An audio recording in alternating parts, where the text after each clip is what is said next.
Okay, today the topic of our talk, when I get it up here, there we go,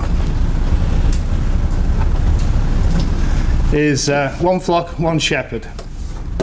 And I want to start with just a little anecdote from my recent trip of Thatcher and myself to England. We were there a couple of weeks ago. And we had the opportunity to visit the Lake District in the north of England, which is actually where this picture was taken. The Lake District is an area of natural beauty. It's not as striking as the Grand Canyon or the Alps, but it is a very beautiful part of the country. And while we were there, we arrived in Manchester very early in the morning. The wind was blowing. It was like in the 40s. The rain was coming down. I think Thatcher almost wanted to get back on the plane to come back to Miami. But the good news is the weather did improve. The last couple of days we had temperatures in the 80s, blue sky, lots of sun, low humidity, beautiful. So as they say in England, there's no such thing as bad weather, okay? Only inappropriate clothing. So we took a lot of good clothes and we were very comfortable the whole week. So we went up to the Lake District. Okay, and on the second day we stayed at Grasmere, which is a town to the north of the lake of the same name. And on the morning before breakfast, Thatcher and I set off on a walk around the lake. And the reason I'm bringing this up is that all around that walk there were sheep, lots of sheep. You could see them everywhere, you could hear them. In some places you could smell them. But it gave me a little bit of inspiration and lead into my talk today. So after our delightful walk, we went back to the hotel. We stayed on the right there, built in I think about 1760. And after a good hearty English breakfast, which I'm still recovering from, we walked down through the village and we came across this old church. Not a very striking church, St. Cuthbert's Church. But what is interesting about it, it was, and as was the village itself, the birthplace of William Wordsworth.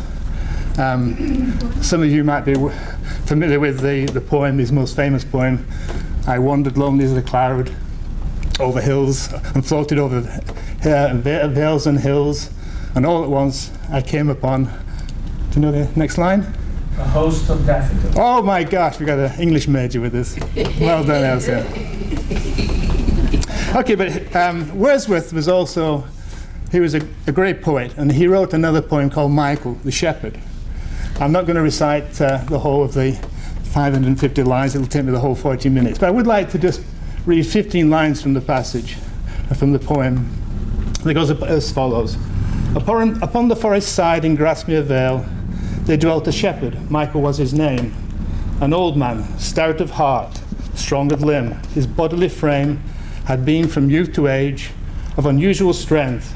His mind was keen, intense and frugal, apt for all affairs. And in his shepherd's calling he was prompt and watchful more than ordinary men. Hence he had learned the meaning of all winds, a blast of every tone, and oftentimes, when others heeded not, he heard the south make subterranean music like the noise of bagpipes on distant highland hills. The shepherd, at such warning of his flock, bethought him, and he said to him, and he to himself would say, the winds are now devising work for me. The reason I bring this up, I think it really epitomizes some of the attributes of a shepherd, and I think it's very appropriate lead into the talk today. So from that, this was written 150 years ago. Let's bounce back another 1800 years or so. In fact, it was written at the same time that Kardec was working on his codification, the same years. And we'll go into John, chapter 10, verses 11 through 16. John, can you read that for me, if you would? I am the good shepherd. The good shepherd lays down his life for the sheep. The hired hand, who is not the shepherd and does not own the sheep, sees the wolf coming and leaves the sheep and runs away. And the wolf snatches them and scatters them. The hired hand runs away because a hired hand does not care for the sheep. I am the good shepherd. I know my own, and my own know me. Just as the Father knows me, and I know the Father, I lay down my life for the sheep. I have other sheep that do not belong to this fold. I must bring them also, and they will listen to my voice. So there will be one flock, one shepherd. It's okay. When Susanna sent me a text saying, asking me to give a talk today on this subject, one flock, one shepherd, my first reaction is, what am I going to talk about for 40 minutes? In the end, after I spent most of this last week exploring this concept, I ended up having to cut the material down so I get it in with the 40 minutes today. But let's look at some of the key words in this passage. Obviously, one is shepherd, the hired hand, the sheep, and other sheep, and of course the one flock. So reflecting on those words, let's start off with shepherd. And obviously shepherd in this context is a metaphor for Jesus. In fact, there's no ambiguity here. He says in verse 11 and again in 14, I am the good shepherd. No doubts about that. But if you look in the Bible, there are many, many references and images referring to shepherd and shepherding. One that comes to mind is Psalm 23, which I am the Lord our shepherd. So that in that case, it's referring to the Lord God himself. And there's many other references to shepherds helping people and so on. In fact, the origin of the word pastor comes from the Latin passer, which means to graze, to help, and that's adapted by the Protestant church. So to some respect, anybody who is a shepherd, I'm a shepherd today, at a very low level shepherd, but again, I'm someone who's helping to try and disseminate the lessons of Jesus and hopefully incorporating those in my daily life. Shepherd without a sheep obviously would not exist. So again, sheep is a word that appears many, many times in the Bible. There are 4 quotations here from the other Gospels. And, we have wolf in sheep's clothing, we have many references to sheep. But if we put ourselves back into the time of Jesus, the folks at that time were very simple, very uneducated, should we say, illiterate, and their life was really just one of survival, of having enough food on the table to eat. And farming and fishing and, of course, herding of sheep and other animals, goats and geese and so on, were really part of their daily life. So sheep had a specific significance at that time as being us, the people. Also, sheep have been very politically correct, if I say limited intelligence. They're very stupid, really. They tend to follow each other, very insecure, and they stick together like sheep. In fact, one of the things I found when I was preparing for this talk, I ended up on YouTube watching some sheepdog trials, and it is really amazing to watch the shepherd and the dog communicate with whistles and shouts, and the sheep and the dog running around. And part of the test of the sheepdog trials, one of the tests, apart from getting the 5 sheep around obstacles and through pens and a Maltese cross and so on, is actually for the dog and the shepherd to separate one sheep from the rest of the 4 sheep, the other 4 sheep. And the sheep to be separated has a sort of red band around its neck. And it's amazing how difficult it is to separate that one sheep. If you're ever interested, watch the videos. The hired hand too is a concept that's very interesting. And I think John brings this up to distinguish the fact that if we are going to be a shepherd, we must take our responsibilities seriously. We're not hired hand, we're not doing it just for the money. And we don't duck our responsibilities, as in the test, when the wolf came along, the hired hand ran away. And finally, the flock. Flock, from the dictionary definition, is a gathering of birds or animals. Animals, usually sheep. But it's also used in the context of a group of people sharing the same interests, and often leader. So it's often used in the context of a church. So we're a flock here at Conscious Living. What I'd like to do now is actually go back to the gospel. And often it's overlooked in the gospel, but in the introduction to the gospel, Kardec talks about historical facts. And he really feels the importance it's necessary to understand the various groups and sects of the Jewish population at that time. And there were very many, very varied. And the reason he brings all this about is that it helps explain some of the parables. For instance, when he talks about the parable of the Good Samaritan, the Samaritans were not considered good people. There's others regarding the publicans. They were the leaseholders of the taxes at the time. So again, by understanding the various sects, it helps to give further insight into the lessons he was teaching in the Bible. And then outside the whole Jewish community, of course, was the Gentiles, the non-believers, the non-Jewish. So it was a pretty complicated state of affairs at that time. But if we quickly just fast forward and look at where we are today in terms of the religious groupings in the world, this is a chart that shows the distribution. And the first thing that came to my mind is there's no Jewish faith, no Judaism on the graph. And that is basically because, we're now 7 billion in this world, and the followers of Judaism today are probably less than 20 million. So they're just too small to appear on the graph. So things have changed an awful lot in that time. The biggest one group is the Catholics, followed by the Islam. If you add all the Christian faiths together, it comes to more than half. You add in the Islam faith, which is all the Abrahamic faith, as you would say, comes to about 75–80% of the world. And if you look at those in terms of geographical distribution, the Americas obviously predominantly Protestant, as well as southern part of Africa because of all the missionary work that was done, and of course you have Europe. Some of Europe is actually secular. France is here is half secular, half Christian. The Northern Africa and the Middle East is basically Islam, the green area.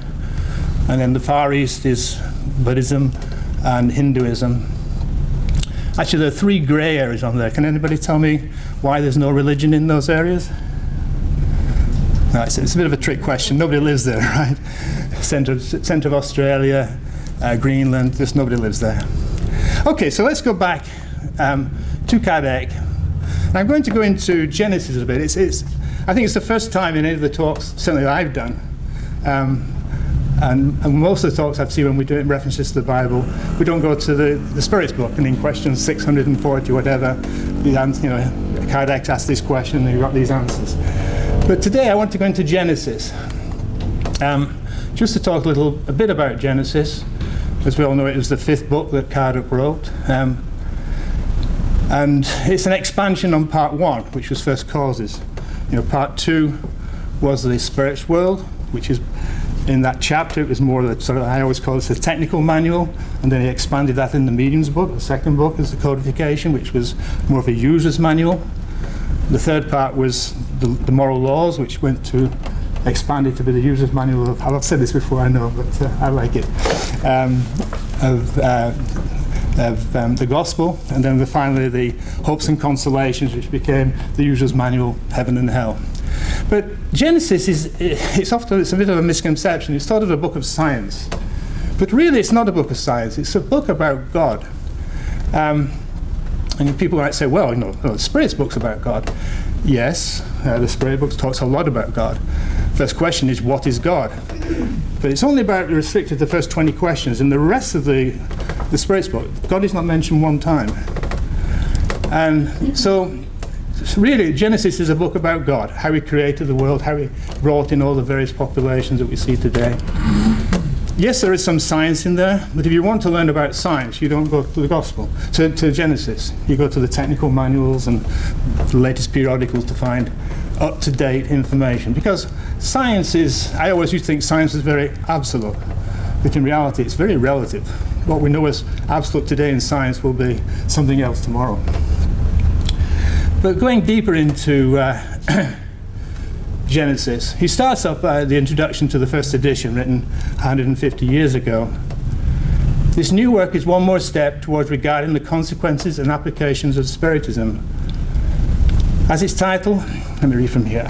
As its title indicates, its objective is the study of these 3 areas that have been, until today, been diversely interpreted and commented upon: Genesis, miracles, and predictions, and how they relate to the laws that have resulted from observation of spirit phenomena. And in the part of predictions, he has, well, in fact, predictions and the last chapter, items 31 and 32 are specifically related to one flock, one shepherd, the verse from John. In fact, item 31 is exactly what John read for me a second ago. And finally, in the time to come, he again goes back to this subject. So let's delve a little further into this. And he starts off by saying, item 32, with these words, which again is the passage of John, Jesus clearly states that people will someday be united by one single belief. But how will this unification be accomplished? The matter would seem difficult in light of the differences between religions, the antagonism they nourish among their respective adherents, and the stubbornness in believing that they have the exclusive possession of the truth. They all want unity, but they flatter themselves by thinking that it will happen to their advantage, none except making concessions regarding their own articles of faith. So again, he at that time, 150 years ago, Kardec clearly had the vision that one day we're going to all united by one belief, and that's what we're going to explore more. I'm not going to read the whole, but he goes on to say the unity of religion will be accomplished, just as social, political, commercial unity will be accomplished.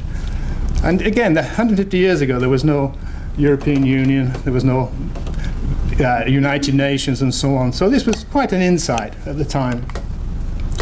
It will be accomplished through the development of human reason and through the progress of the sciences, which demonstrate every day that material errors upon which such disagreements are based, and little by little break loose the crumbling stones of their foundations.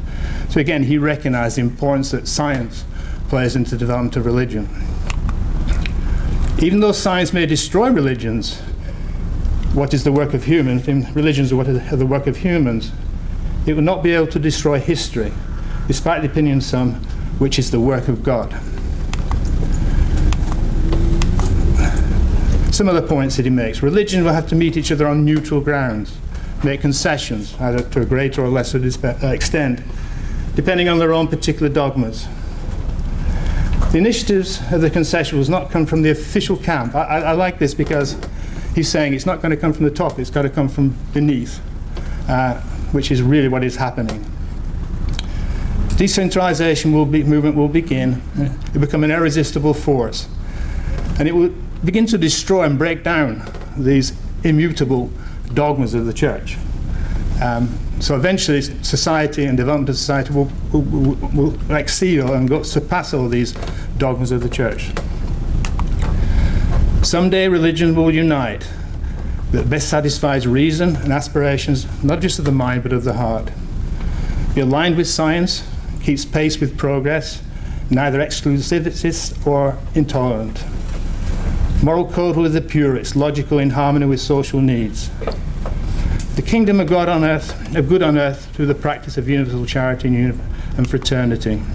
And he ends up by saying, what feeds antagonism amongst religions is the fact that each one has its own particular God, and that each claims to possess the only truth and most powerful one, who is in constant battle with the gods of the other creeds, and is busy combating their influence.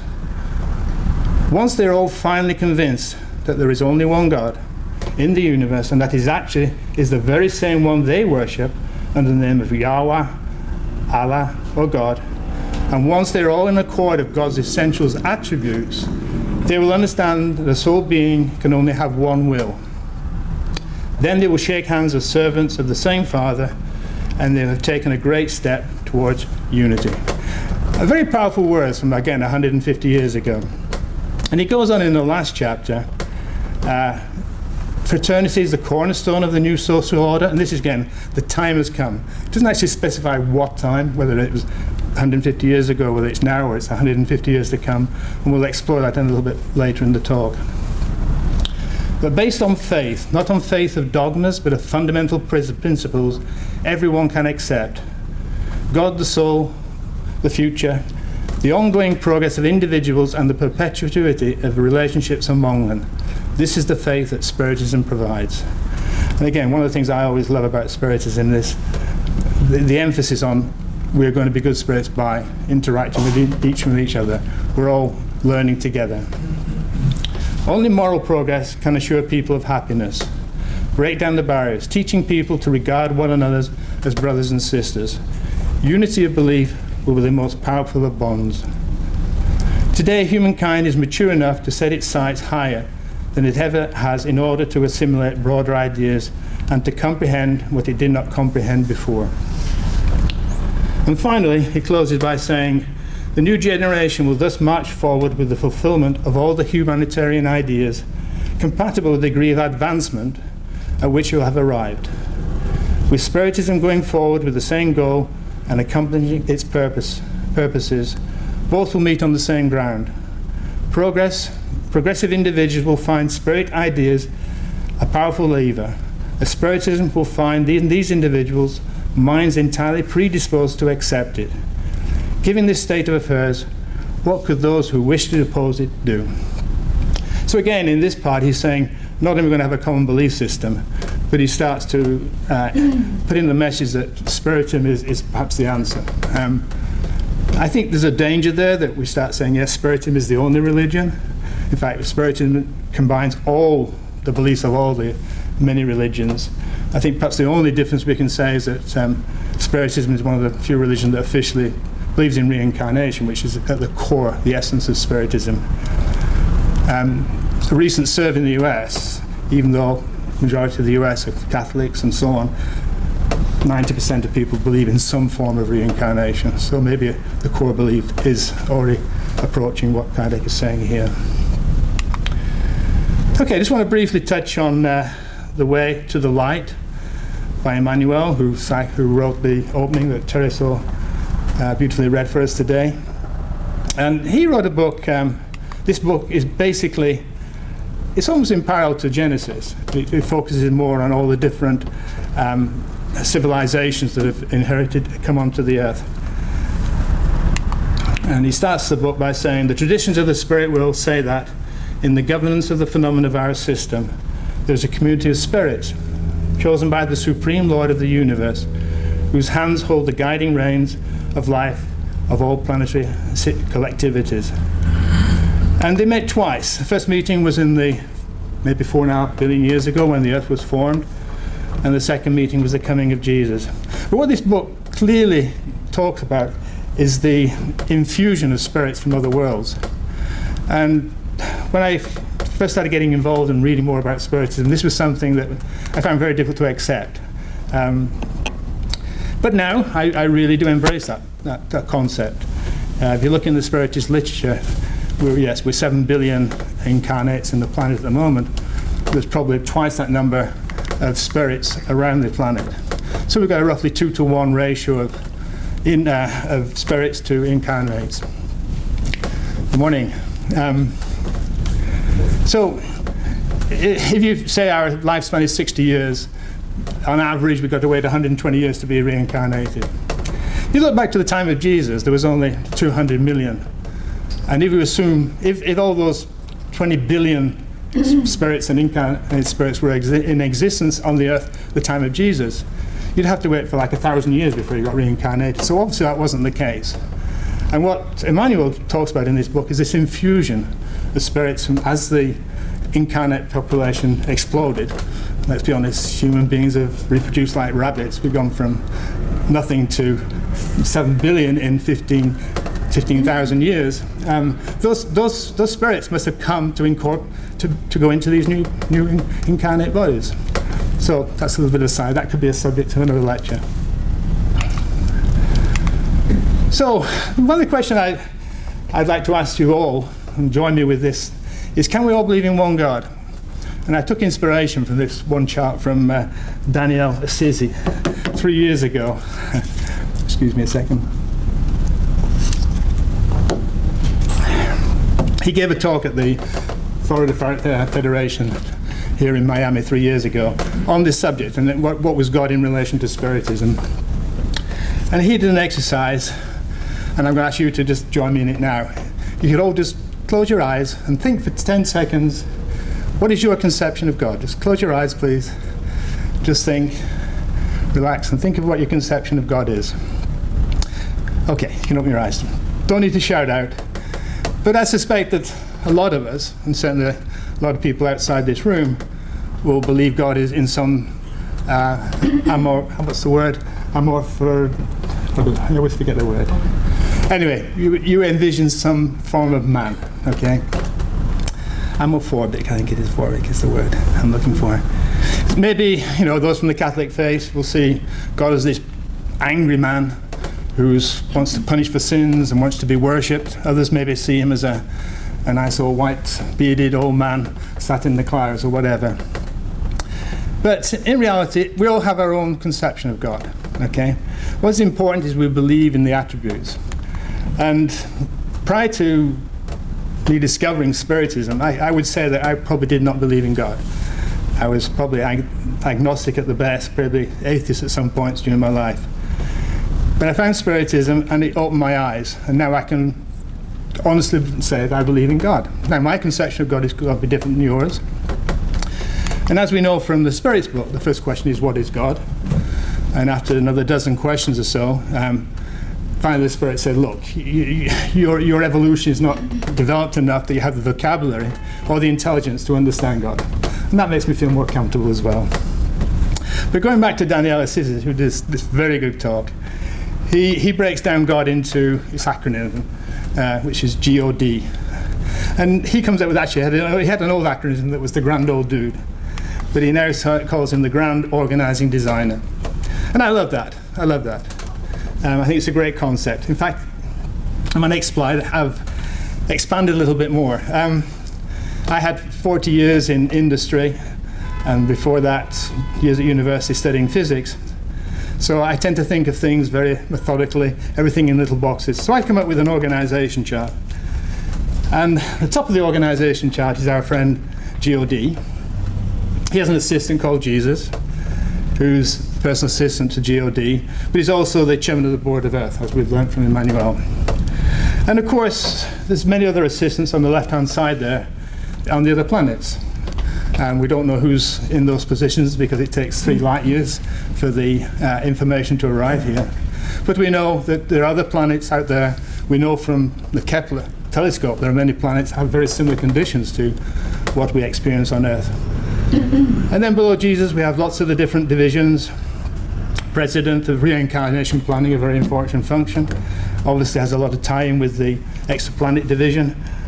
We have somebody responsible for mediumship, probably Chico, and so on. I'm just playing here, but the idea is the concept. And remember that below the presidents, we have the vice presidents, the area presidents, we go down to managers, vice presidents, we go down and down and down. This organization has 20 billion people, right? Talking about the incarnates and it's very complicated. So how does one communicate in such a huge organization? Well, if you go back to the multinational companies, in our case, multi-universal company, we have a mission statement. And I thought long and hard about a mission statement for G.O.D. Inc. And I came up with the platinum rule. Used to believe very much in the golden rule, which is do unto others as you want them to do unto you.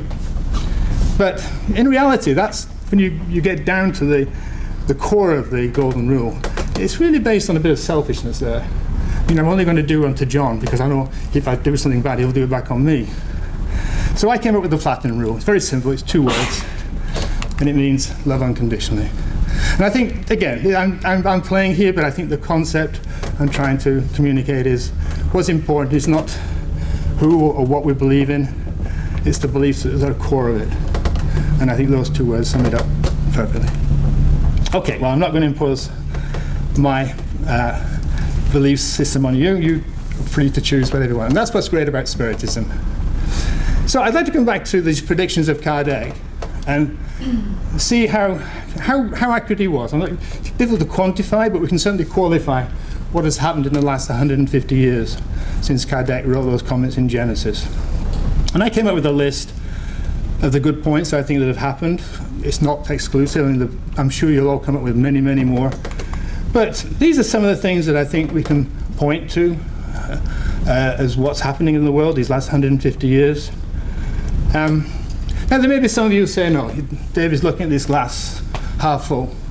And there's a lot of bad things going on, and I don't dispute that. In fact, if you were of the half-empty camp, maybe you'll come up with some of these ideas, these things that have gone on. And they're all valid. So it really is a case of how you look at things. But my opinion is humankind has advanced enormously these last 150 years. And when we will reach that ideal point that Kardec talks about in his predictions, of one world, one belief, one people, is a question of time, only a question of time. And to those of you who are on the half-empty camp, I'd like to say 4 things. One is, there's been an amazing decline of violence in the world. It's very difficult to comprehend that. Mainly because we live in a world with such quick communications. We tend to we conceive of the things that happened in the last few days, maybe weeks, but we don't look at the history of things. And I don't want to bore you too much on this. If you ever are interested in this subject, there's a book by Steven Pinker, an amazing book. It's a bestseller many years ago. The Better Angels of Our Nature, Why Violence Has Declined. And he goes through in quantitative basis, right from the start of men walking, the first humans walking out of Africa 15,000 years ago. If you don't want to read the whole book, excellent TED Talk, 40 minutes, Steven Pinker, recommend you look at that. And of course the explosion of scientific knowledge. Again, when we were in Manchester, we visited an excellent science museum. And one of the first things we saw in a room, there was a computer, one of the first computers ever built. It's about the length of this wall, with cathode ray tubes and valves and capacitors and condensers. And actually it was built in a company called Ferranti, where my father worked for 40 years. So I got talking to the person who was demonstrator, volunteer, full of enthusiasm. We had a long, good talk. But that computer that was built 40, 50 years ago, the iPhone in my pocket had 1 million times more power than that. And I think that just really illustrated how much science has come on. And the other good thing about science, as I see it, is the convergence now of science and religion. And one day I'm sure that science will not only completely meet with religion, but it'll probably even give the proof of the existence of the spirit world. I hope that's within my lifetime. And then finally, the growth of interfaith dialogue. Perhaps inter-belief dialogue would be better. I had a bit of a thought session on what is the difference between belief and faith. And belief is something that you think will probably happen. I believe it's going to rain today. But as that belief gets stronger, if you see totally black and black clouds and lightning, your beliefs get stronger. And eventually you get to a faith, you don't question it's going to rain today, right? And one of the problems with religions is they're based on faith rather than the belief. People accept the faith without delving into the real belief that support that faith. So maybe inter-belief would be a better way of explaining what we should be doing in terms of the dialogue. So I went on the internet and started to explore what is happening in the world of this interfaith. You just go on Google and look at Wikipedia. There's an amazing gamut of activity going around in this field. Here in Miami, there's many churches, Church on the Bay, interfaith church. A lot of medical centers are now incorporating spiritualistic ideas into medicine, because it is at the core. It's not just looking after the body, it's looking after the mind. Community groups doing charity work and so on. But one of them that really stood out to me was the Interfaith Movement on World Peace. And this is a group, and I wasn't aware of this, but 4 times a year they organize a prayer session for peace. And it's now expanded over the whole world. In fact, I don't know if you recall, we've often talked about it here, about an experiment that was done in Washington, D.C., whereby a group of transcendental meditation followers organized a meeting in Washington to pray for reduced crime, because at that time Washington was the high spots of crime in the US. And over a period of 3 months they went from a few hundred to a few thousand. And during that same period of time the rate of crime decreased statistically significantly. So this is the same concept, but it's done on a worldwide basis now. You go to peace.unify.org, you can find a lot more information about it. The next one will be on the 24th of September. There's a group in Miami Beach, there's one in Hollywood. I'm certainly going to go to that, and I'll remind everybody if they want to go near the time. And then the World Day of Prayer for Peace. It was really conceived by Pope John Paul, and every year UN has also a Day of Peace. This is the top part of that slide is the Peace Unify group, and this bottom one is, I think it was 2011, in Assisi, that's in Italy, of the World Day of Peace, organised through the United Nations. We've seen before and heard these three gentlemen. They've done a lot of good work. They've got a couple of books. This one, The Heart of Getting to Interfaith, a rabbi, a sheikh, and a pastor. In fact, I've heard recently that, like Alexander Dumas's book of the Three Musketeers, there's actually now 4 of them, okay? You might know have heard of Sister Andrea. So she's now part of the group.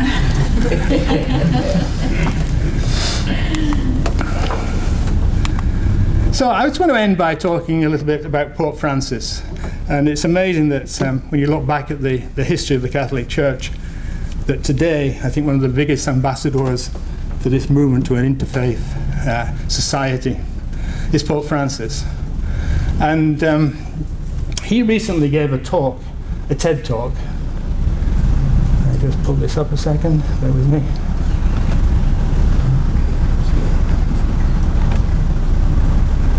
I think I might need some help here. There we go. The whole thing's about 15 minutes long. I'm just going to show about 5 minutes of it, okay? I think it's very powerful, and I think you'll agree. Buonasera, oppure buongiorno, non so che ora è di lavoro. A qualsiasi ora sono però contento di partecipare al vostro incontro. Mi è piaciuto molto il titolo, The Future You, perché mentre guarda al domani invita già da oggi al dialogo, guardando al futuro invita a rivolgersi a un tu, The Future You. Il futuro è fatto di te, è fatto cioè di incontri, perché la vita scorre attraverso le relazioni.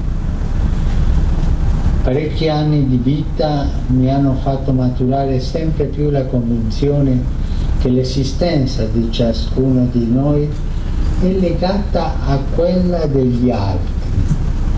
La vita non è tempo che passa, ma tempo di incontro.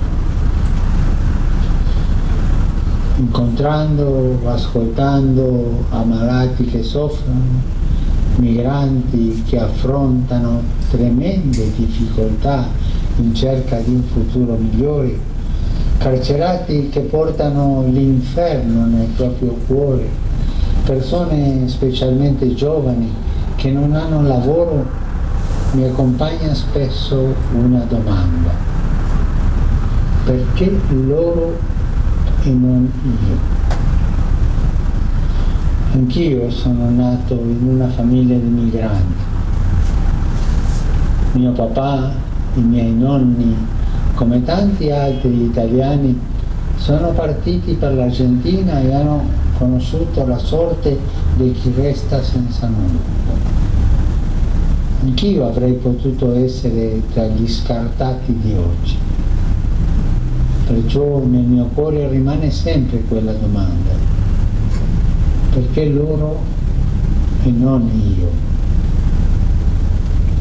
Mi piacerebbe innanzitutto che questo incontro ci aiuti a ricordare che abbiamo tutti bisogno gli uni degli altri, che nessuno di noi è un'isola, un io autonomo e indipendente dagli altri, che possiamo costruire il futuro solo insieme, senza escludere nessuno.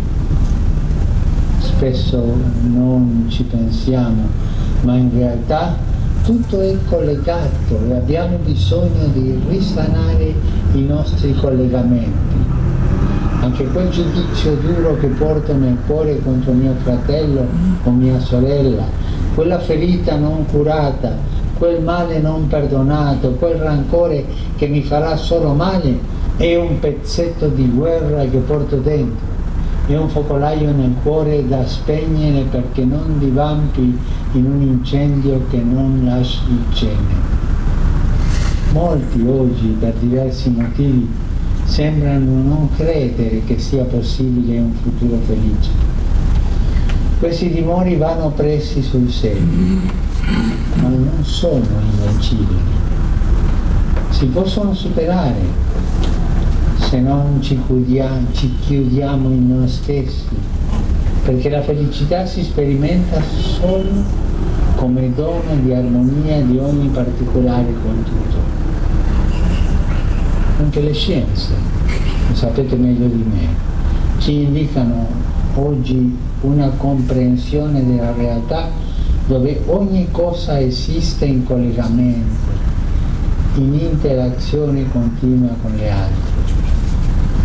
E qui arrivo al mio secondo messaggio. Come sarebbe bello se alla crescita delle innovazioni scientifiche e tecnologiche corrispondesse anche una sempre maggiore equità e inclusione sociale. Come sarebbe bello se, mentre scopriamo nuovi pianeti lontani, riscoprissimo i bisogni del fratello e della sorella che mi orbitano attorno. Come sarebbe bello che la fraternità, questa parola così bella, che a volte è scomoda. So as you can see, it's an amazing talk. You want to find the talk, just go to TED.com and search for Pope Francis.